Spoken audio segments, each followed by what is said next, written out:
Release ದೇವರು release ಆಗ್ಬಿಟ್ಟು ಕಣಲ್ಲ.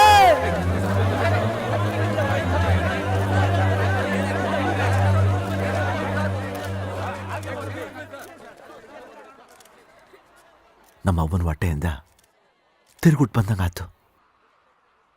ನಮ್ಮವ್ವ ಇಲ್ಲಿಗೆಲ್ಲ ಬರಕ್ಕಾಗಿಲ್ಲ ಅಲ್ವಾ, ಅದಕ್ಕೆ ನಿನ್ ಕಳ್ಸವಳೆ.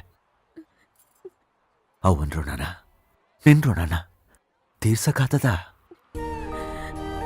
ಈ ದೇಹ ಈ ಜೀವ ನಮ್ಮವ್ವನೇ ಕೊಟ್ಟಿರ್ಬೋದು, ಆದ್ರೆ ಇನ್ನ ನಾಡು ಉಸಿರಾಟ ನೀ ಕೊಟ್ಟಿದ್ ಭಿಕ್ಷೆ ಕಣವ. ಬರ್ತೀನಿ, ಆ ಮಾಯ್ಕಾರ ನೀನು ಚಂದಾಗಿಟ್ಟಿರಲಿ. ಇಷ್ಟು ದಿನ ನೀವು ದುಬೈಲ್ ಕುತ್ಕೊಂಡು ಮಾಡಿರೋ ಕೇಸ್ಗಳೆಲ್ಲ ಇವತ್ತು ಖುಲಾಸೆ ಆಗಿವೆ ಸರ್. ಈ ಕೇಸ್ಗಳೆಲ್ಲ ನ್ಯಾಯಯುತವಾಗಿ ಗೆದ್ರೋ ಇಲ್ಲ ಎದುರಿಸಿ ಗೆದ್ರೋ ಸರ್?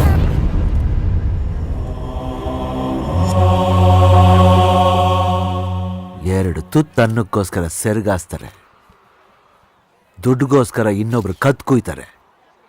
ನೀವೆಲ್ಲ ತಿಳಿದವರು. ಅದೇನೋ ಪೇಪರ್ಲಿ ಬರ್ತದೆ, TRP ಬರ್ತದೆ, ತಮ್ಮ ಬೇಳೆ ಬೇಯಿಸ್ಕೊಳ್ಳೋಕ್ಕೋಸ್ಕರ ಎಷ್ಟು ಜನರು ಬದುಕನ್ನ ಮೂರ ಬಟ್ಟೆ ಮಾಡ್ತಿದ್ರಲ್ಲ, ನ್ಯಾಯವಾ? ಜೈಲಲ್ಲಿ ಹೇಳ್ತಿದ್ರು, ಗಾಂಧಿ ಹೇಳೋರಂತೆ ಸತ್ಯಮೇವ ಜಯತೆ ಅಂತ. ಆಗಿನ ಕಾಲದಲ್ಲಿ ನೀವುಗಳು ಇದ್ಬಿಟ್ಟಿದ್ರೆ ನಮ್ಮ ಅವನ ಹಣೆಯಾಗ್ಲೂ ಗಾಂಧೀಜಿ ಮಹಾತ್ಮ ಆಗ್ತಿರ್ಲಿಲ್ಲ. ಮದರ್ ತೆರೇಸಾ 2 ತಿಂಗಳ ಮೇಲೆ ಈ ದೇಶದರೇ ಇರ್ತಿರ್ಲಿಲ್ಲ. ನಾವೊಂದು ಕೇಳ್ತೀನಿ ಕಣ್ರೆ, ಅವ್ವ ತಮ್ಮ ಮಕ್ಕಳ ಕೈ ಹಿಡ್ಕೊಂಡು ಅಕ್ಷರನ ತಿದ್ದಿಸ್ತಾಳೆ. ಯಾಕೆ ಹೇಳಿ? ಕಂಡವ್ರ ಮಕ್ಕಳಿಗೂ ನೆರಳಾಗ್ಲಿ ಅಂತ. ನನ್ನ ಎದೆ ಬಗ್ಗಿದ್ರು 3 ಅಕ್ಷರ ಬರಕ್ಕಿಲ್ಲ ನನಗೆ. ಆದರೆ ನೀವುಗಳು ವಿದ್ಯಾವಂತರು, ನಿಮ್ಮ ಮೈಯಲ್ಲಿ ರಕ್ತದ ಕಣ್ಕಣದಲ್ಲೂ ಅಕ್ಷರವೇ ಐತೆ. ನಿಮ್ಮ ಎದೆ ಮುಟ್ಕೊಂಡು ಹೇಳ್ಕೊಳ್ರೆ, ಅಕ್ಷರ ಕಲ್ತಿದ್ದ ಉದ್ದೇಶ ಬರೀ ಕಾಸ್ಗೆಯ?